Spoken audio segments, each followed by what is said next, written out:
Right, so today is episode numero dos of Multifamily Mondays, and it's going to be a real quick, short episode for y'all today.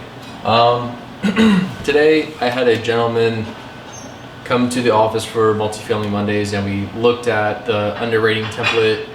We took a look at the current market inventory, and I actually found a property that I would have really liked to close on just about 4 months ago, because this property was 6 units. This property was in Lakeland. This property was all 2-1 block units built in 1976, I believe. It was under rented by about $400 per unit, and they wanted $760,000 or so for this property.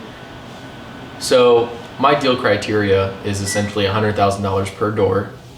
I look for annual net income to be with about 10% of the purchase price. Really easy, quick, simple math when I'm taking a look at my multifamily hot sheets on a daily basis.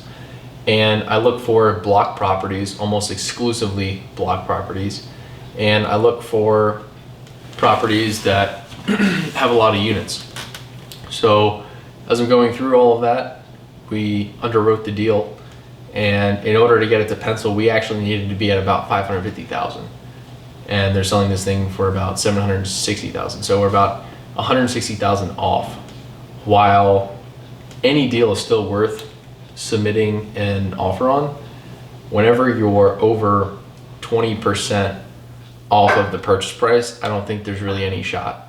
And if you're more than 15% off of the purchase price, it makes it very difficult as well to come to a consensus with that seller as to what they're imagining they're going to get for this property. So a couple things for the valuation standpoint there. And again, the interest rates have just really hurt people's ability to go ahead and do a deal like that, even though you might be buying it at a pro forma 8 cap. The interest rates have really dropped your cash on cash return quite significantly. So I think even at a 550, he was just at like a 9.7 or something like that. And don't get me wrong, internal rate of return is still a better measurement for the actual return on the property. However, it's a lot easier to do internal rate of return type deals when you're only in it for 3 to 5 years or something like that. And a lot of the properties and a lot of the buyers that I work with, these are all long-term holds. So internal rate of return is subjective for everybody. And a lot of these properties are going to have some kind of value-added component there as well. I usually assume about $6,000 to $10,000 per door for renovations if the tenants are on month-to-month or their lease is coming up or something like that. And still, the vast majority of the properties that we look at, they are very heavily under rented. For instance, that one that I just described was about $400 under market rent from properties that have all been rented that are pending or leased within the last 6 months within a 1.2 miles of that location. So that's what we looked at today. There's still a lot of demand for buying properties and selling property. Well, buying properties and leasing properties. Sellers are starting to come around to the idea of selling, and they would have been much better off selling 6 months ago, but they're trying to ride the coattails of where property valuations have risen to within the last 2 or 3 years. So essentially a buyer's not going to have as difficult of a time paying the value of what the house is worth when it comes time to appraise. So in the last 2 or 3 years, we've seen property values go up, nearly 50, 60, 70% in some cases. So think about that.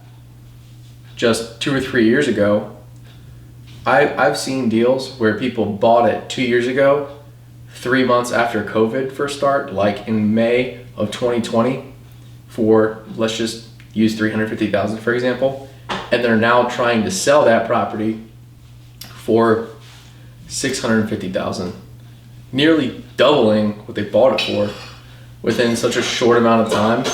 And one of two things is happening. Either these people don't care about what they're actually going to get for it because they're cash flowing so well right now because rents are sky high. And if they get their number, great. If they don't, whatever. In that case, they're an unmotivated seller and they're just a waste of everybody's time. Or they genuinely believe that they can get that amount and maybe they're in a crunch right now and they actually need that money for another deal or some other financing or something else, because everybody, their mom and their great aunt had refied their house within the last 2 or 3 years because interest rates have been so low, and if they hadn't, then they should have. But if they didn't, or if they did, they would have refied, had a huge chunk of money just sitting there, losing a ton of value to inflation and everything else, and they could have used that to go buy more property.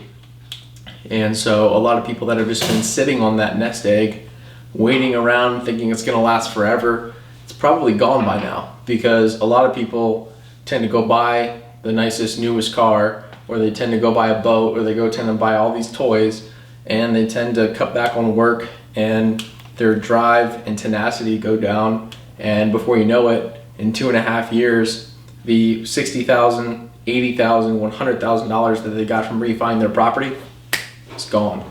And now they're in a cash crunch, and what do they got to do? They got to go sell off their investment property.